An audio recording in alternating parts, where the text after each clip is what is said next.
one thing, but to eat intelligently, that is the art of nutrition. My name is Tolani Fashion. You are Nutrition Gist Media Queen from the Savage Line, and this is the health, lifestyle, and nutrition segment of the Morning Ride Show. Alright, we're going to take a little break from our New Start series. For a couple of weeks now, we've been talking about the shortcut to good health, and that shortcut is the New Start. So we're taking a little break because we need to remember something beautiful today, something that touches the whole world, something that affects, let me say, 1 in 10 people globally. Am I even sure it's 1 in 10? I'm talking about the World Diabetes Day. The entire week has been from November 14, to that week, add 7 more days to November 14. We've been remembering this very sensitive ailment. Someone said, I am afraid of diabetes. He said he would rather even prefer some other chronic diseases like a heart condition or whatever to diabetes disease. Well, another person says that diabetes to them is like a life sentence. Oh, I beg your pardon, a death sentence. But is that true? What are the things that we need to know about diabetes? Do you have a child that has maybe type 1 diabetes? You have an aged mother at home, or you yourself, you're dealing with this particular disease, then I think you should grab your chair closer, because I might be giving you just what you need to manage that condition and win in the struggle over diabetes. Diabetes mellitus, because we have different types. We have diabetes insipidus, we have diabetes mellitus. Diabetes insipidus is a different matter on its own entirely. It's autoimmune disorder. Yes, autoimmune disorder. So we're not talking about it because the little control you have over insipidus is like when the body is acting against itself and people have some, strange ailments. That's what insipidus is like. But diabetes mellitus comes from different sources. It is actually, let me give you a very plain definition. I would say it is when the body is not producing enough insulin to handle the glucose intakes of the body. This is simple. There is something called insulin that is in an organ in the body. It is in the B cells of the pancreas organ. Some people say, what, pancreas? I don't know pancreas. I know lungs. I know kidneys. But which one is pancreas? The body is one beautiful network of organs, of systems, of cells. Countless number of cells, many organs, and all of them are working hand in hand. Alright, the pancreas is somewhere there around, the abdominal area. Just somewhere there. Not too far, you have the pancreas, have the gallbladder. They're also close to each other, not too far from the liver and all of that. So, and what it does is tremendous. When you take any food that has sugar, when I talk about sugar, I'm talking about your carbohydrates. I'm talking about virtually every food, because every food has some level of glucose. It may not just be high quantity, but we know that the one that has it chiefly is carbohydrates. Then fats too has some level of, maybe some minute level of glucose, but chiefly carbohydrates. When you consume it and it is broken down in the body, sugars are released. When this sugar is released, this sugar helps your body. Like I was talking about some people that are on the keto diet, this diet, and then you begin to hear one of them collapsed in a bathroom. She actually died because by the time she got to the hospital, she was declared brain dead. And she's been on a low carb, high protein diet. A lot of people running away from carbs. I'm deviating a little bit now. Can be quite injurious.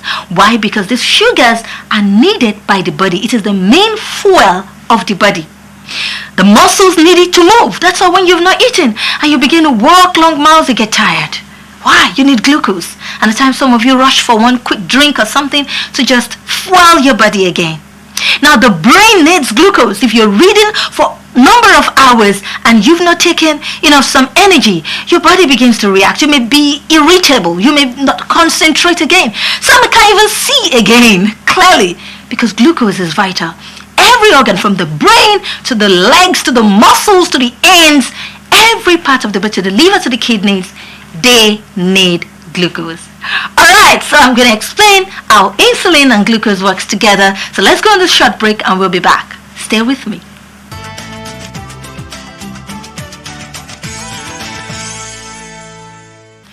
you're welcome back. So still talking about a beautiful World Diabetes Day, and having some beautiful solemn moments for those who've lost to the harsh sting of that disease condition, and still trying to help those alive to know that this and this is what you can do to manage this condition. So like I explained to you, and I've been explaining, that glucose is metabolized by this insulin. So what happens when there is no enough insulin, or there is no insulin to handle the glucose? Now trouble starts. Because as good as glucose is a bad guy. The equation of glucose is take it and burn it. Take the sugar, burn the sugar. But when it stays in the body, not finding good use, it begins to damage cells in the body, especially if these sugars are from loose sugars. Loose sugars like carbonated drinks, loose sugars like pastries, buns, donuts, those kind of foods that are unhealthy. It begins to cause more harm, even if it's from good food. When it's there and it's not actualized, it's not transported to the brain, to the liver, to the muscles, it begins to cause damages in the body. And this is what leads to what we call diabetes. Okay, so another thing that happens is simultaneously, these B cells of the pancreas, it also helps with fat regulation. That means it helps to control fat metabolism in the body. So apart from the fact that it handles glucose, it also handles the issue of fats. And that is why some of the complications that comes when people have diabetes, there are some small signs. One of the first signs is polyuria. You notice that you're urinating too frequently.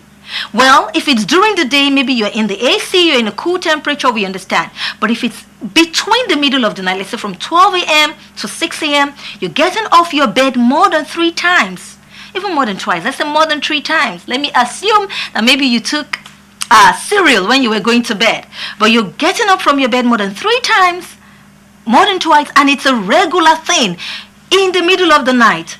Those are minor signs of diabetes that you should just watch. Maybe you're having some sugar intolerance, glucose intolerance, beg your pardon, and stuff like that.